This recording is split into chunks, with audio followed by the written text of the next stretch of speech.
Welcome to Community Forum. My name is John Gotitino. I am your host. This evening we're going to be talking to old friends. The Westerners ball team is going to be highlighted tonight, and with me this evening is Dan Rocco, who is the chairman of special events this year, and along with him we have John Fitzpatrick, host family committee chair. So welcome, guys, to the show. Thank you very much. Good to be here again. You're welcome. Pleasure. First of all, for people that are new to the area or have never tuned in, while the Westerners were here, tell us, what are the Westerners? Actually, hold that thought. People want to know who you are and how you got to the Westerners, and then we'll get into what the Westerners are. Well, I've been with them now about 10 years. And I'm a volunteer. Everybody on the board are strictly volunteers. Nobody gets paid. And what we do is we help promote other charities in the area here, along with our team, the Danbury Westerners, which is a summer wooden bat league. And it's a college-age kids from around the country who are vying to play in the major leagues, and a lot of pros are looking at them right now. Okay, and John? I've been with the Westerners for a little over 4 years. Again, wanted to do some volunteering in the area of baseball, and I've been involved in a different number of projects, and one which we'll talk about is trying to find homes for the ball players for the summer. Okay.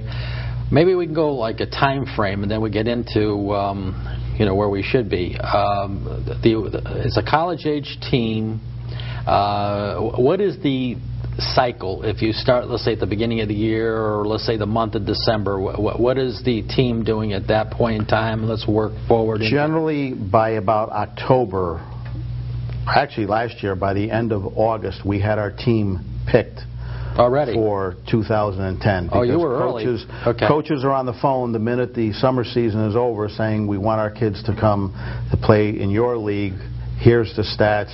Our coaches and general manager Terry Whalen look at these players, look at their stats. There's no real tryouts, and we send out contracts to these players. So you're ahead of the game compared to. That's an update for me, because I thought you were still getting your members until December. No, we're still looking at some players, still getting some players, because some may drop out or whatever. But generally, by December, we have a full roster.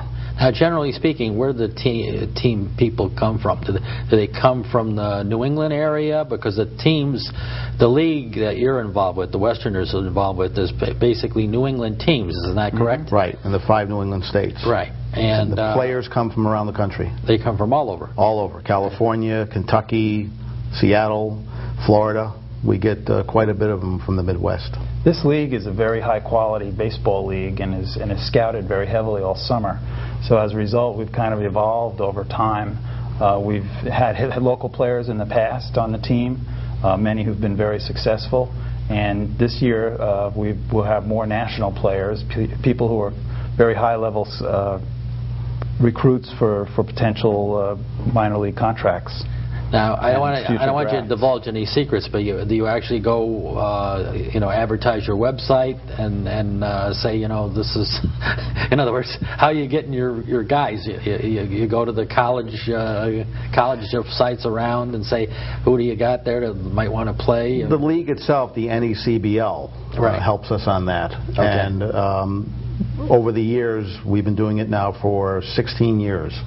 Wow. So people know, coaches know from around the country, there's different leagues around the country, but one of the premier leagues is not only us, but the Cape League, but we're pretty much in line with them.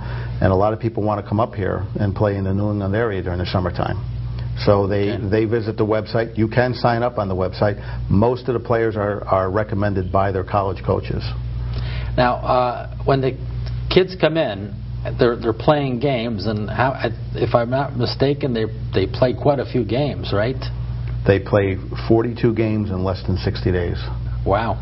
So they're constantly busy. Right. So they need a place to crash, and this is what you basically do in the spring, right? Right. That's the prime actually, activity. all year long, it's becoming because this year we're going to need to house 23 ball players and the coaches in the local area. It might take you a couple of months to get 3 or 4, and then you got to get the next 3 or 4 or whatever. So you're still looking for host families. Yes, what's involved? What does a host family have to do to Well, what we do is basically ask a family to take in one of the ball players for the summer, for the period of time from the beginning of June through the beginning of August, and to invite them to come into their home. As we mentioned, they are spending an awful lot of time with the club and will be traveling up into Maine, New Hampshire, Massachusetts, so they're not home a lot, but they do need and like that family environment. And it's really, from what we've seen over the last few years, is that particularly families with young children and ball-playing children, girls or boys, have really bonded well, and these are great young men that we have on our team. And they've really become parts of the family. We've had people who've gone to visit them the next year when they go back to college and are playing on their college teams. So we've had some really great relationships that have been built up.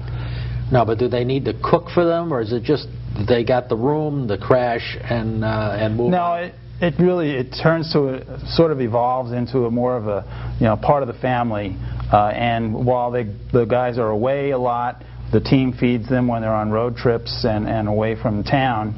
They do need to have access to the kitchen, the washing machine, bedroom, but for, they know that's their home, and their parents get to know the host family's parents, and a true bonding does develop over the course of the summer. So it's like a family thing, but they're Absolutely. not there often because they're doing so many games. Right, So we expect a lot from our guys too. We actually, we want them to do chores and be part of the family. Now, at one time they did some work for pocket money, but I don't think there's too much room for that, right? When they're doing it's 42 difficult. games. You're doing 21 home games and 21 away games. Sometimes on the home games if they have time, but the corporations that take them in understand that they have to leave. They may have to leave early in the afternoon. They may come in late the next morning because a lot of times some of these games, especially up in Maine, they're back at 2, 3 o'clock in the morning, and by the time they get to bed, it's 5 o'clock. Yeah, I guess what I'm asking is that for people that have a company local that, let's say, yeah, I could use one of those guys during the daytime maybe to work for 4 hours. That might fit in. Absolutely. Yeah, because the games are later on in the day, right? Right. They start about 6:30 p.m. 6:30. Okay. So and they may have to leave at 4 to go up to Bangor, Maine, or whatever. Maybe not that far, but yeah, they usually leave. I mean, if they go to Newport, they leave at 1 o'clock. They're up there by about 3. Batting practice starts around 4:30 for them, and usually the game times in those areas are 6 o'clock or 6:30.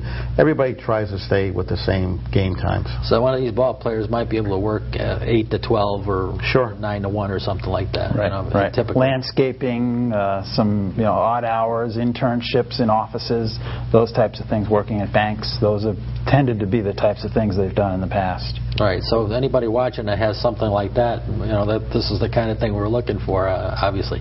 Absolutely. Now, shift gear a little bit. Where does the Westerners get their funds? To do. I know you got a budget.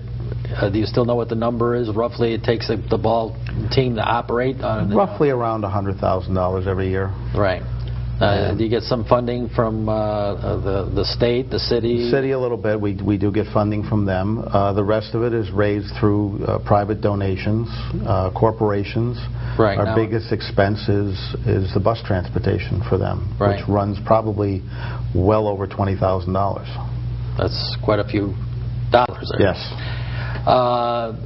I know you do at least one major fundraiser that I go to every year, and that's your breakfast. You want to talk a little bit about your breakfast? When's it coming up this year? Coming up June 4th this year at the Amber Room at 7:30, and this year's guest speaker is Tommy John, right, who was a former New York Yankee, Los Angeles Dodger. A lot of people may know him in the name Tommy John Surgery. Right, which elbow. Is the elbow, which is where the name came from, but he'll be our guest speaker there this year. Is he going to show us his famous elbow? Well, we're hoping, Because he had quite a bit of surgery done on it, right? All right. So we're looking forward to this year. We hope to have a sellout again as we did last year. Okay, that sounds good. I'll be there. Great. I'm we sure look forward to anybody that's into baseball will be there, and it's always a good time. Yeah. So I guess let's go back to the cycle. Is there anything you do in the aside from the getting the host families? You get obviously ordering supplies. How many bats do you go through? Bats and balls do you go through? You probably got a Boy, I don't know. Large number. You don't know that number. I have no idea. Being a wooden bat league, we crack a few bats during the course of the summer. And that's something in itself. I remember one of the first times you guys came in, there was quite a bit of talk about the wooden bat versus the aluminum bats, and how that's the way it should be with the wooden bats, and aluminum bats are like frauds, but they were at that time. So have the wooden bats come ahead of the game? Are we more into? Are the leagues more into wooden bats? Well, that's what it is. It's a summer wooden bat league because these kids are actually looking to go into the major leagues, into the minor leagues. Right. And when you get in there, it's all wooden bat. Right. So once they come out of the college playing during the year and they come to play the summer wooden bat league, it's a big difference. The ball isn't going to hit off the bat as hard as it is off an aluminum bat, so there's some adjustments that they have to make. When they think a ball is going over the fence, it's actually not. It's probably short 40 or 50 feet because you're using a wooden bat. And as you said earlier, yes, those bats, and as John said, those bats do break. You know, they probably, I don't know, we order 30 or 40 dozen of them throughout the year, and we're usually ordering more halfway through the season. For those that are interested in looking you up and getting a little information on you, whatever, like your schedule, do you have your schedule up yet? Schedule is up on our website. Okay, where's your website? A lot of our events. It's www.danburywesterners.com, and there you'll find a lot of information. Yeah, your schedule. Anything about host families. Bios of players' bios are up there. When you click on their name, it'll actually take you right to their college and show you what's going on with them right now. So they're all up there, including our past players. Some of our volunteers have done a lot of work on the website this year, so if people have looked at it in the past, they'll see a dramatic change for the better from this year versus prior years. What opportunities, and what is the telephone number, by the way, if somebody wants to talk to you, let's say about being a host family or whatever? You've got the website out there where they can send an email off of the website, right? Right, they can generally through there. All right. Now, is there a telephone number if they, not feel so inclined to want to call? They can contact me, and the number to use is 203-675-2005. Okay. And I'll be right back in touch with you as soon as I can. Okay, very good. And this is not just limited to, not to cut you off, to Danbury residents. We have people as far north as New Milford, out into Southbury, Newtown, so Bethel. It doesn't matter. It doesn't have to anywhere be close. Within 30 to 40 minutes of the Rogers Park, which is where they play down in Danbury. Right. We've had people in Ridgefield, looking for people in Brewster. Anywhere in the surrounding area. Well, this TV show airs in Bethel and Ridgefield, but I'm sure you can get it into the next network also, and get some possible volunteers there. Now, what other type of volunteers are there that are involved with the Westerners? Do you have any need during the actual games, or helping you? In the transportation, the guys, or any other ways aside from host families? Ticket sales, people going around. There's the raffle. We have people there. I don't know. We can think of anything else. Well, we actually have a couple of college interns who work with us because the games are broadcast over the Internet. So we have people that are doing statistics, keeping track of that, play-by-play announcers. We run raffles during the course of the game. As Dan mentioned, ticket takers. And just because you have two doesn't mean you're all set. That's right. You might need 6 or 7 or 8 people for the season. Right. Because exactly. Some can do it this day, but not the next or whatever. It is 42 different games. Right. You might even need 42 different people. You're selling we have merchandise that they're selling. Right. Going around, we have a booth there where we're selling merchandise. We're also with food. We sell food there, and some of our volunteers are there. We generally have somebody who knows what's going on, and then our volunteers are there helping out whatever they can. We do the birthday parties down there for the kids. The birthday boy or girl gets to throw out the first pitch, gets to have their pictures taken with Westy, who's our mascot. So it's a lot of fun. It's a lot of fun. It's very family-oriented down there. In each game, we try to sponsor one local organization and honor them or recognize them, let them throw out the first pitch as well. So we really do try to bring the entire community. So you have organizations or businesses that Both. sponsor? Or? Yes, could be a business, we'll recognize one of the youth leagues, one of the youth teams perhaps. It could be a social club or Social whatever. club, It could be right. a Kiwanis or Rotary or whatever. Right. We recognize the armed services one night last year, I think. So we try to cover the waterfront and make sure that we really fulfill our obligation as a community service organization as well. So if you have if somebody out there has a business of any sort, you might consider, or you would like Absolutely. them. You'll see the banners hanging on the fence as well as other opportunities to help us out. Okay, that sounds good. Getting back to what we were saying, so the schedule goes. Now, when's the actual season run? We didn't really say that. June. The first game this year, I think, is June. Actually, June 5th. I think we're away the next night. Really? First home game is, I think, the following Tuesday, June 8th. That's our first home game. But yeah, we start very early, and as I said, we go up till the end of July, and then usually the first week in August is reserved for playoffs and championship game. Right. So at the breakfast, that's when you introduce the players. Right. Every year. And it's almost the next day, or this year it's the next day. Right. And a lot of those players, we're hoping a lot of them are there that day. A lot of players that we have this year are coming from some big colleges, and they get involved every year in the College World Series. So we're hoping that everybody makes it, but we're also hoping that these guys go into the World Series and then come and play with us. So it should work out. Yeah. If they're done by the middle of May, their exams and stuff. And usually the College World Series ends right after in June, somewhere in June, or goes sometimes to the middle. Depending on, they may go past the beginning of the season, huh? Okay, so that might give you some logistical problems. Opportunities. We have kids sitting, waiting. So it's not hard and fast rules. Okay, these are the people you're going to use in the team. You have some people that are they're coming, but they're not here right now. They're not here. They all have contracts, and they all have to fulfill their obligations. If we bring in somebody else, they have to sign a contract.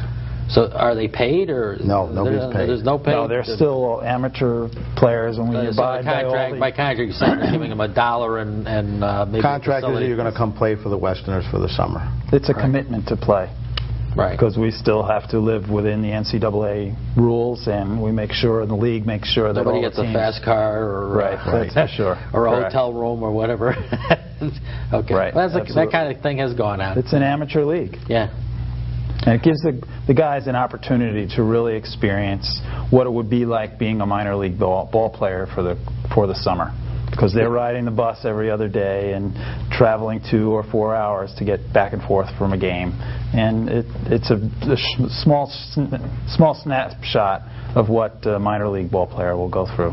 Right. Has there? Let's go through some of the success stories that have gotten into the. People that have gone someplace from playing with the Westerners. We got Mike Tarsi, who was played all through the leagues here in Danbury, and currently right now he's in the Minnesota Twins organization. How long ago was that? About 5 years? 7 years? 4 years ago, and I think he signed with the Twins about 3 years ago, and he's been in their minor league system right now. He's hoping to get to the New Britain Rockcats this year, which is a Minnesota Twins affiliate, so he's looking forward if he can, to work his way up to that. We had one kid from Torrington, the Torrington Twisters, Steve Strasburg. His name appeared a few months ago in the papers. He was the #1 draft pick by Major League Baseball, and the Washington Nationals signed him for $50 million. Wow. And he came out of our league. And I think the last guy that we had several of our players, Mark Malaska, who played with us, also played with the Red Sox in Tampa Bay, and I'm trying to think of a few other ones that were there. But a lot of our players, you can see them on our website where they currently are, where the current former players are playing right now. So you have them on the website. In other words, that this one's with the Yankees, this one's whatever. Right. People and the approximate year that they played with the Westerners. Yes. When they played and where they currently are now. Yeah. So there's a lot of stuff on that website. What's that website again? www.danburywesterners.com. Okay. And your telephone number was again? 203-675-2005. Okay. Since we still have a little bit of time, maybe we can get into a little more detail. At the breakfast, what can one expect? You've already told us what the highlight is. Entertainment, good food. You get to meet some of the players there.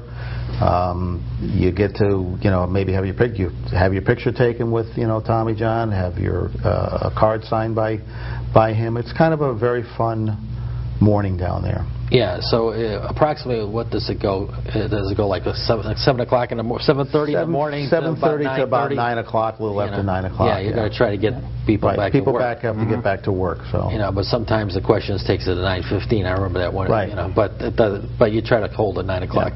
Yeah. That's good. We have a clinic coming up this year for the kids. Let's get into that. July 12th, I think it is. We have a summer clinic for the kids that we do every year, and it's free.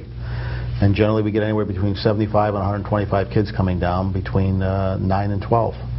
And all our players help out, teaching the kids. They put them in different positions, and the pitcher will work with kids who want to pitch, and then they rotate them around. And it's been great. It's been a lot of fun, and we also have 2 summer camps coming up in July. They're 1-week camps. I think they're Monday through Thursday, with Friday as the rain date.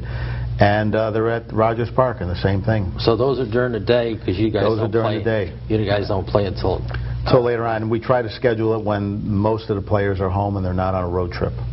So those are the 2 times in July. I think it's July 12th through the 15th, and then I think the 19th through the 21st. So what ages would be allowed? What age is too young, and what age is too old? 9, I think 9 years and above, up until 14. Right. Okay. You don't want them too old. Right. Right. And we're also working with a couple of other towns that we haven't finalized the plans, but to try to hold camps outside of Danbury as well. And that information will be made available on our website as we get to the end of the planning part. So it's possible you might be going to Newtown, but we haven't worked anything out yet. Right. Okay. Exactly. Yeah. Exactly. I can see that. Brookfield. There's quite a few nice fields. Outside, no hits, huh? Okay. Right. Mum's the word until you get the deal. Yeah, no, we're looking at all the towns, and we've had a lot of interest from a lot of these towns that they'd like to do something like this. We're trying to get the word out to the outside towns. A lot of baseball players in the area. There is. There's an awful lot of them, and there's an awful lot of these kids. Yeah, there's a lot of fans that like to come down and watch. Generally speaking, it depends on the game, as to who's coming. But do you get a good crowd, or has the crowd been coming back? Initially, there was a little bit of disappointment, but the crowd's been climbing, right? And so do you have a good crowd? Is it, Yeah, generally, we've been averaging. I think last year they were averaging between 400 and 500, and I think the last 3 games, since we were pretty close to making the playoffs, they said we averaged about 1,000. Those last 3 games on each night. So it was, we are building. It's taken us a while, but I heard that they were climbing. That's what I was getting at. We are climbing. Yeah. So more and more people are starting to realize. It's a credit to all the good work that you and all the volunteers there. Yeah, all the volunteers. Again, if they want to send you an email, they can go to the website. So let's get the website again, the telephone number again. You can't say we didn't say it a few times here. It's www.danburywesterners.com, and the phone number is 203-675-2005.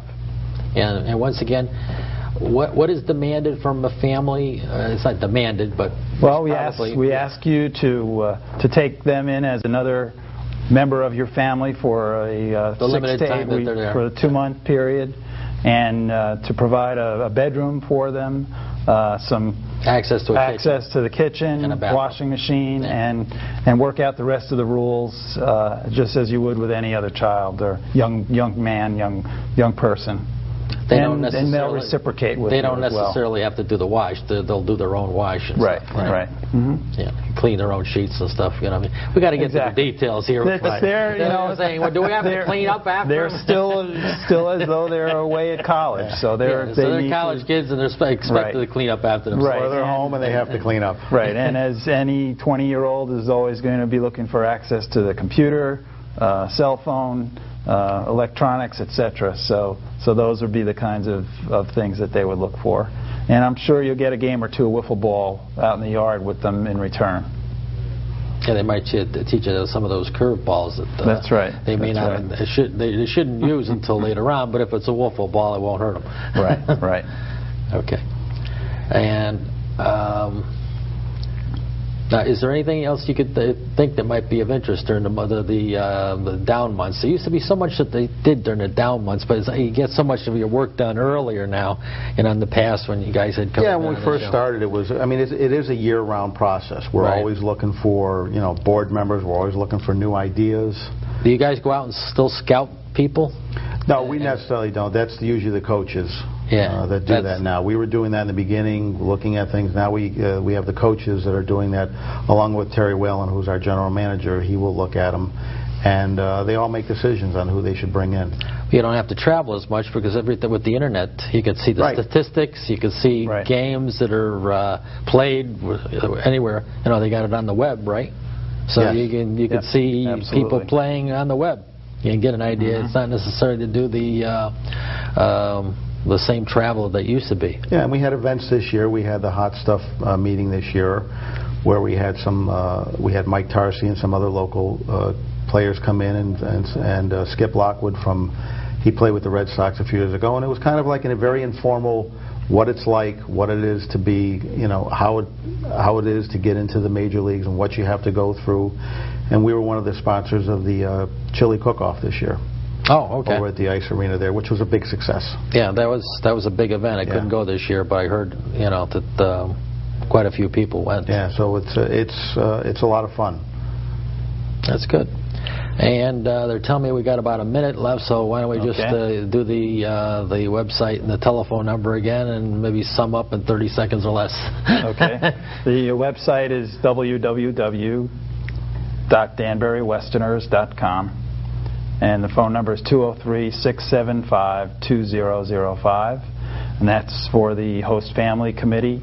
And we're still trying to find some more places for our ball players to stay for the summer. And it's in any of the surrounding towns, including Danbury, that as long as we can get you conveniently back and forth. Some of the guys do have cars, which is a subject we didn't bring up before, so we try to arrange them that they can fend for themselves from a transportation perspective. Right. Yeah. And when's the breakfast again? June 4th. At the Amber Room here in Danbury at 7:30 a.m. and the guest speaker is Tommy John. Okay, now they're waving goodbye to me, so I guess we're going to go. So I want to thank you guys for coming on the show. Much. Thanks, once again, and I want to thank the viewers for tuning in the Community Forum. Tune in next week, same time, same station. We'll have another interesting program. Good night for now, and we'll see you then.